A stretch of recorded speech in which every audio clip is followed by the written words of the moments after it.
এদিন ইটানগৰলৈ আহি আছোঁ, শুনিলোঁ মাটি খহিছে পাহাৰৰ। ইটানগৰলৈ যোৱা ৰাস্তা বন্দৰ দেৱাত গাড়ী লগাই থৈছোঁ। লাহে লাহে নেটৱৰ্ক, এয়াৰবাছ, গণপতি আহি পালেহি। চাহপুৰি খাই উঠোঁ মানে 9 বাজিল। এইবাৰ পাল পৰিল বিয়েৰৰ। দুটাকৈ আহি আছে। ভাগিনা, বুঢ়া কোঁৱৰ, হৰবন সিং, ভাইদা, পগলা কোঁৱৰ, নেটৱৰ্ক, বৰুৱাদা। আমি সকলো আমাৰ বাছৰ ভিতৰত বিয়েৰৰ বটলৰ পাহাৰ বনিলে। এনেই মই মদ অলপ খাওঁ যদিও বাছত নতুন, গতিকে ভুলতো মুখত দিয়া নাই। সকলোৱে গম পোৱা হ'ল যে মই মদ নাখাওঁ। টুপিবোৰৰ মাত ডাঙৰ হৈ আহি আছে। কথাৰ মাজতেই বুঢ়া কোঁৱৰ দাই ৰামায়ণৰ কথা উলিয়ালে। ৰাৱণ আৰু ৰাম। টুপিবোৰৰ মতে তহঁতে কি জান? ৰাৱণ বহুত ভাল আছিল। সীতাক হৰণ কৰিছিল যদিও বেয়া দৃষ্টি কেতিয়াও দিয়া নাছিল। এগৰাকী নাৰীক যিমান সন্মান দিব লাগে সিমানেই দিছিল। বেয়া আছিল সীতা। তহঁতে কি জান? সীতা অলপ গৰ্বৰ আছিল। ৰামে নিজেই দেখিলে তাক। সীতাই ভৰিৰ বুঢ়া আঙুলিৰে ৰাৱণৰ নাম মাটিত লিখি আছিল। তেতিয়াহে ৰামৰ ডাউট হ'ল। সেইকাৰণেতো অগ্নিৰ পৰীক্ষা দিবলৈ দিলে। সীতাইতো জানিলে যে ৰামে তাইৰ কথা চব গম পালে। সেইকাৰণেতো মাটিতে সোমাই দিলে। এনেকুৱা ৰামায়ণ বহুতবাৰ শুনিছোঁ। সকলোতে বৰাদাৰ নিজৰ অভিজ্ঞতা। শুনি ভাল লাগে। এইবোৰৰ মাজতে আমি পাহৰি যাওঁ আমাৰ কষ্ট, আমাৰ টোপনি। আমাৰ লক্ষ্য মাত্ৰ এটাই, যাত্ৰীবোৰক নিৰাপদে নিৰ্দিষ্ট ঠাইত পোৱাবই লাগে। প্ৰতি ট্ৰিপত প্ৰায় 1400 কিলোমিটাৰ চলে। বাছখন সম্পূৰ্ণ কেয়াৰ আমি ল'ব লাগে। স্প্ৰিং পাতিৰ পৰা একেবাৰে ইঞ্জিনৰ মবিললৈকে প্ৰতিদিনে আমি চকু দিওঁ। বৰাদাৰ লগত মোৰ জমি গ'ল। মই বৰাদাক বেছি চলাবলৈ নিদিওঁ। যেতিয়াই টোপনিৰ পৰা সাৰ পাওঁ, বৰাদাক আঁতৰাই আকৌ মই চলাওঁ। নতুন ড্ৰাইভাৰ, নতুন উৎকণ্ঠা, নতুন সোৱাদ। মন ভৰাই বাছ চলাইছোঁ মোৰ চখ পূৰা কৰি। ধেৎ তেৰিকা, তোৰ লগত থাকি থাকি মোৰ আদত বেয়া হৈ গৈছে। অকল টোপনি ধৰি থাকে। মাজে মাজে মোক কৈ থাকে। এনেতে আমাৰ লগত উঠিল দত্ত হেণ্ডিমেন। এতিয়া চলাই থকা বহুত ড্ৰাইভাৰেই দত্তৰ লগত হেণ্ডিমেন কৰিছিল। বাকীবোৰ ড্ৰাইভাৰ হ'ল, কিন্তু দত্ত হেণ্ডিমেনেই হৈ থাকিল। ঘৰ ডিব্ৰুগড়ত। লাহে লাহে দত্তৰ লগত মোৰ দোস্তি বাঢ়ি গ'ল। কোনো ড্ৰাইভাৰে কেতিয়াও দত্তক হোৱা দেখা নাই। থিয় হৈয়েই ক'তনো কেতিয়া সি টোপনি মাৰে গম পোৱাটো টান। দুটা হেণ্ডিমেনৰ কাম দত্তই অকলে কৰিব পাৰে। ৰাতি মই গাড়ী চলাই থাকোঁতে দত্তই ইঞ্জিনৰ ওপৰত বহি এটা এটাকৈ কাহিনী কৈ যায়। তাৰ মোৰ ওপৰত সকলো সময়তে চকু থাকে। কিজানি টোপনি ধৰিছে মোৰ। নিৰ্দিষ্ট সময়ৰ মূৰে মূৰে চাদা, চিগাৰেট, তামোল মোক দি থাকে। মুঠতে দত্তৰ একো খুটেই নাই। এনেদৰে এজন মানুহ জীৱনত বাঢ়ি গৈ আছে। এইবোৰ মানুহৰ সংস্পৰ্শত মোৰ গাড়ী চলোৱাটো বেছি পৰিপক্ক হৈ পৰিল। তেনেই কম সময় দিনতে। যিমান পাৰোঁ সুন্দৰকৈ গাড়ী চলোৱাত মই মন দিছিলোঁ। বুঢ়া কোঁৱৰ, টুপি বৰা, ভাগিনা, ৰবীন্দ্ৰ সিং, এইবোৰ ড্ৰাইভাৰ এজন গুৰু। কিমান যে হেণ্ডিমেনক ড্ৰাইভাৰ বনালে এওঁলোকে হিচাপ নাই। এদিন আহি ইটানগৰ পাইছোঁ মাত্ৰ। গহপুৰৰ পৰা বাছ বৰাদাক দি শুইছিলোঁ। বৰাদাই মোক টোপনিৰ পৰা উঠালে। ঐ ৰূপ, উঠ। এতিয়া যাব লাগে বোলে। ক'ত? কিয়? মালিকৰ ফোন আহিছিল। ITBPৰ মানুহ যাব জাকুনত। এতিয়াই ITBPৰ কেম্পলৈ যাবলৈ কৈছে। এনেকুৱা হ'লে মগজটো কাম নকৰা হৈ যায়। কালি দিনৰ 1 বজাৰ পৰা গাড়ী চলাই আছোঁ এতিয়ালৈকে। আহি ষ্টাৰ্ট বন্ধ কৰাই নাই। আকৌ ইমান দূৰলৈ যাব লাগে। বাহিৰফাল ধুবলৈও সময় নাই। আগফালৰ গ্লাছ আৰু ভিতৰখন চাফা কৰি শেষ কৰিলে। ঘোঁৰা গাড়ী। মই বাহিৰৰ পৰা আহিছোঁ। আধা টোপনিতে উঠি আহি ষ্টেৰিঙত বহিলোঁ। বৰাদা বাহিৰৰ পৰা আহি পালেহি। পাহাৰ এখন মাজেৰে সৰু পকা ৰাস্তা এটাইদি বাছ চলাই নিলোঁ। গৈ একেবাৰে ওপৰত ITBPৰ কেম্প পালোগৈ। তাতে ব্ৰাছ কৰি মুখ হাত ধুই ল'লোঁ। মগ এটাত ভৰ্তিকৈ চাহ দিলে, লগতে ব্ৰেড, কণী এটা। খাই শৰীৰলৈ অলপ জান আহিল। কিছু সময়ৰ পাছত ITBPৰ জোৱানসকল আহি বাছত বহিল। আমি বাছ এৰিলোঁ। ইটানগৰৰ পৰা চিধাই আহি জখলাবন্ধাত ৰ'লোহি। মোৰ দেহাটো নটনা হৈছে। ভাত খাই মই ওপৰত শুই দিলোঁ। দিনত বাছ চলাবলৈ আমি বেয়া পাওঁ। ইমান ভিৰ, গৰু ছাগলী, ৰিক্সা, অটো, মানুহ, মুঠতে শান্তি নাই। বৰাদা আমনি লাগি গৈছে। শিৱসাগৰৰ বাইপাছত মোক উঠাই দিলে, মই চলালোঁ। আহি 7 বজাত তিনিচুকীয়া পাই মই নামি দিলোঁ। বৰাদা জাকোনলৈ গ'ল। কেতিয়াবা নিজকে এটা মেচিনৰ নিচিনা লাগে। যিমান যি হ'লেও আমি বাছ চলাবই লাগিব।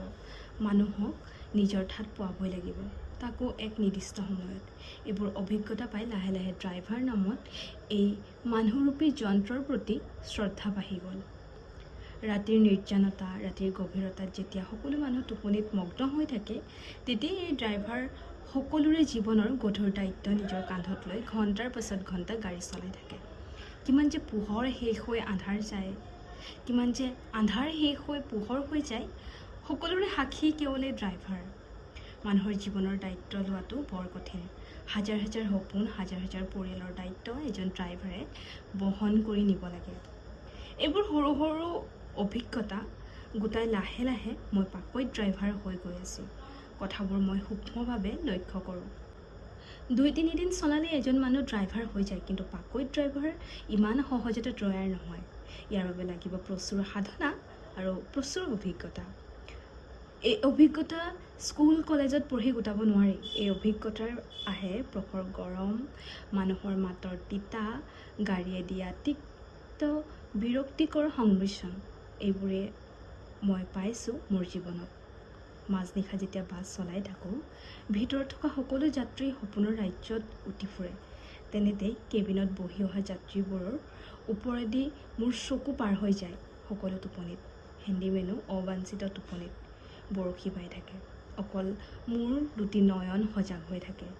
বুকুখন ফুলি উঠে। ইমানবোৰ মানুহ, ইমানবোৰ জীৱনৰ সকলোৰ দায়িত্ব অকল মোৰ ওপৰত। বেছি সজাগ হৈ পৰোঁ। যিমান পাৰোঁ কোমলকৈ চলাব বিচাৰোঁ, মিহিকৈ ব্ৰেক মাৰোঁ, মৰমত গিয়াৰ লগাওঁ, যাতে যাত্ৰীবোৰৰ টোপনি ব্যাঘাত নজন্মে। মাজনিশা যাত্ৰীসকলে গমকে নাপায় ড্ৰাইভাৰ কেতিয়া বদলি হয়। 100% দি আমি ৰাতিটো আমাৰ ডিউটি কৰোঁ। যেতিয়া নিজৰ গন্তব্য স্থানত যাত্ৰীসকলক হাঁহি হাঁহি নামি যায় আৰু নমাৰ সময়ত এবাৰ আমালৈ ঘূৰি চায়, তেতিয়াই আমি সকলো পাই যাওঁ। সেয়াই আমাৰ কাম্য। মুখেৰে একো নক'লেও তেওঁলোকৰ চাউনিত বুজি পাওঁ কৃতজ্ঞতাখিনি।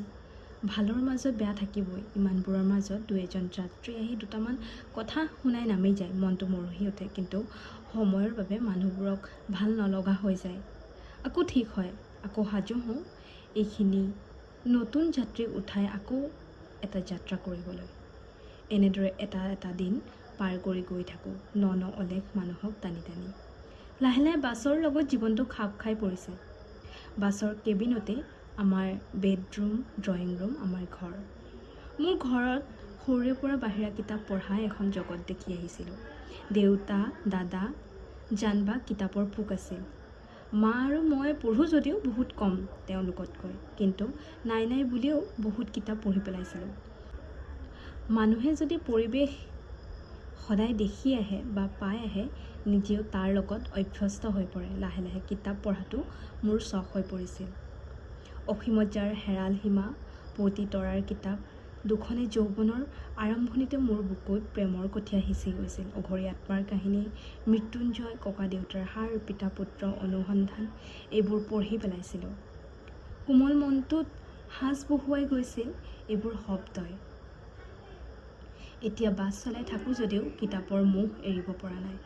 শকতা মানুহখনৰ মোৰ লগতে লৈ ফুৰিছোঁ। সময় পালে অলপ পঢ়ি লওঁ। কি বিশদ বৰ্ণনা, ভাত খাবলৈ মন নোযোৱা হৈ যায়। এই কিতাপখন পঢ়ি সেই মানুহজনৰ শৰীৰৰ গোন্ধটো মোৰ নাকত সুমুৱাই দিছে লেখকৰ বৰ্ণনাবোৰে। কিতাপ পঢ়া দেখি প্ৰথমে বাছৰ দেশত সকলোৱে আচহুৱা পাইছিল। লাহে লাহে এই জগতৰ মোৰ লগৰবোৰে জনা হৈ পৰিছিল মই যে কিতাপ পঢ়িব পাৰোঁ। কেতিয়াবা বাছ বহি যায়, যাত্ৰী নোহোৱাৰ বাবে, নতুন কিবা বন্ধৰ বাবে। বাছ বহিলে ইটানগৰত আমাৰ ৰাজযোগ চলে। দিনৰ 9মান বজাত আমালৈ খবৰ আহে যে আজি গাড়ী নাযায়। খবৰ অহাৰ লগে লগে আমাৰ ৰাতিৰ প্লেন তৈয়াৰ হৈ যায়। সাধাৰণতে এনেকৈ বহিলে আমি ছাগলী মাংস ৰান্ধোঁ। ইটানগৰ গুৱাহাটী লাইনৰ দিনত চলা 2-এখন বাছ ৰাতি পাৰ্কিঙত থাকে। তেনেকুৱা চিনাকি বাছ পালে মিলাই বজাৰ কৰোঁ।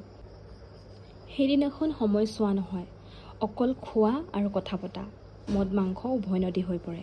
হেঁপাহ পলুৱাই আমি শুবলৈ পাওঁ। আমাৰ কোম্পানীৰ ৰাতিপুৱা পাবলগীয়া বাছখনে দিনত আমাৰ বাবে খোৱা বনাব লাগিব। এয়া এটা নিয়ম অলিখিত। এনেদৰে জীৱনটো উপভোগ কৰোঁ। সকলো দুখ কষ্ট উৰি বতাহৰ লগত মিহলি হৈ পৰে। ঘৰৰ চিন্তা, অন্তৰৰ বেদনা আমি পাহৰি যাওঁ। এবাৰ জন বাছৰে মনোজ দাই চলোৱা বাছত মনোজ দাৰ নথকাৰ বাবে মোক হিচাপ ল'বলৈ দিলে। টুপী বৰাৰ লগত বুঢ়া কোঁৱৰ দা মোৰ ঠাইত উঠিল। মই মনোজৰ বাছ চলাইছোঁ। এদিন ইটানগৰত বিয়েৰ অলপ বেছিকৈ খাই দিলে বৰাদাই। সময়ত বাছে ইটানগৰ এৰিলে। বৰাদাই চলাই আছে। বিশ্বনাথ চাৰিআলি পাৰ হৈ আহিছে। কোনোবা এজন অনা অসমীয়া যাত্ৰীৰ লগত হেণ্ডিমেনৰ কাজিয়া লাগি আছে ভাড়াৰ বাবে। লোকেল যাত্ৰী ওচৰৰে ক'ৰবাত নামিব। কাজিয়া বেছি হৈ এসময়ত ইঞ্জিনৰ ওপৰত বহি থকা যাত্ৰীজনে হেণ্ডিমেনক চৰ এটা দিলে। বৰাদাৰ অসমীয়াৰ তেজ উঠিল উতলিল। গাড়ী চলাই থকাৰে পৰা এক ঘোচা যাত্ৰীজনৰ মুখত বহুৱাই দিলে। তেজেৰে একাকাৰ হৈ পৰিল যাত্ৰীজন। লগে লগে মোবাইল উলিয়াই যাত্ৰীজনে কাৰোবাক ফোন কৰি মাৰপিটৰ কথা জনালে। লগতে বাছৰ নাম। বৰাদাই বুজি পালে যাত্ৰীজন অলপ আগতে থকা আৰ্মি কেম্পৰ এজন আৰ্মি। মানে আগত আৰ্মীয়ে গাড়ী ৰখাব, তাৰ পাছত কি হ'ব পাৰে বৰাদাই নুবুজাকৈ নাথাকিল। এই কোঁৱৰ দা নামক তললৈ। ওপৰৰ ছিটত কোঁৱৰ দাই শুই আছিল। কেবিনত যাত্ৰী কেইবাজনো আছিল। কোঁৱৰ দা নামি ইঞ্জিনৰ ওপৰত বহিল। কেলে মাতিলি? কামিঙত মই জঁপিয়াম, ষ্টেৰিং ধৰিব। কোঁৱৰ দাই বুজি নাপালে। অলপ আগত কামিং নামৰ এখন ডাঙৰ নৈ আছে। দীঘল দলং। দলঙত গাড়ী উঠিলে। সোঁফালে একেবাৰে দলঙৰ কাষ চপাই ড্ৰাইভাৰৰ দুৱাৰ খুলি বৰাদাই ক'লে, ধৰক। ষ্টেৰিং ধৰিলেনে নাই নাচাই বৰাদাই গাড়ীৰ পৰা তলৰ পানীলৈ জঁপিয়াই দিলে। কোঁৱৰ দা উস্তাদ ড্ৰাইভাৰ। ঘপককৈ ড্ৰাইভিং ছিটত বহি গাড়ী নিজৰ কব্জালৈ আনিলে। বৰাদা পানীত উটি গুচি গ'ল। কিছুদূৰ অহাৰ পাছত বিশাল বেৰিকেড লগাই বাছখন আৰ্মীয়ে ৰখালে। কোঁৱৰ দাক বুঢ়া মানুহ বুলি মাৰপিট নকৰিলে। হেণ্ডিমেনে ভালকৈ মাৰ খালে। পানীৰ পৰা আহি বৰাদাই এখন গাঁৱত ৰাতিটো কটালে। বাছ অহা সকলো হিচাপ বৰাদাৰ হাততে আছিল। মোক পাছদিনাখন বৰাদাই ফোন কৰি সকলো জনালে। তাৰ পাছতে বৰাদা মানুহটো নাইকিয়া হৈ পৰিল। নাহৰকটীয়া চাচনিত বৰাদা বহুদিনেই হেৰাই গ'ল। ইয়াৰ মাজতেই ঘটিল বহুত কাহিনী। মনোজ দা আহিল। মই আকৌ জনৰ ৪৫খনত দিলে, যিখন মই আৰু বৰাদাই চলাইছিলোঁ। বৰাদা নাই। বাছখনৰ হিচাপৰ খেলিমেলি হৈছিল। মোক মেইন ড্ৰাইভাৰ বনাই দিলে। খান নামৰ এজন বয়সীয়াল ড্ৰাইভাৰ আছিল। ঘৰ বৰহাবজানত। খান কোঁৱৰ দা কোনো গাড়ীতেই স্থায়ীকৈ নাথাকে। য'তেই ড্ৰাইভাৰ নাথাকে এওঁ দুজন আহি যায়। খানে বহুত ধুনীয়াকৈ গাড়ী চলায়। টোপনি একেবাৰে নাই। কিন্তু ৩ ট্ৰিপ মৰাৰ পাছতে তাৰ ঘৰৰ অসুবিধা, ঘৈণীয়েকৰ বেমাৰ, ছোৱালীৰ বেমাৰ ইত্যাদি বহুত লেঠা ওলায়। একে লেঠাৰিকৈ গাড়ী চলাই থাকিব নোৱাৰে। খানক লগত ল'লোঁ। ধুনীয়াকৈ আমাৰ দিনবোৰ পাৰ হৈ আছে। খান ননমা হ'ল বাছৰ পৰা। আমাৰ লগ মিলি পৰিল। কেইবা ট্ৰিপ মৰাৰ পাছত খানৰ বেমাৰ হ'ল। জাকুনৰ পৰা আহি তিনিচুকীয়া পৰি দিলে। যাব নোৱাৰে। সেই সময়ত বেলেগ ড্ৰাইভাৰ পোৱাটো টান। খানক এৰি মই অকলে ইটানগৰলৈ আহিলোঁ। কোনোবা স্থায়ী ড্ৰাইভাৰে ছুটি ল'লে। সেয়েহে পাৰ্ট টাইম চলোৱা ড্ৰাইভাৰ এজন খালী নাই। ইটানগৰ লাইন দীঘল লাইন।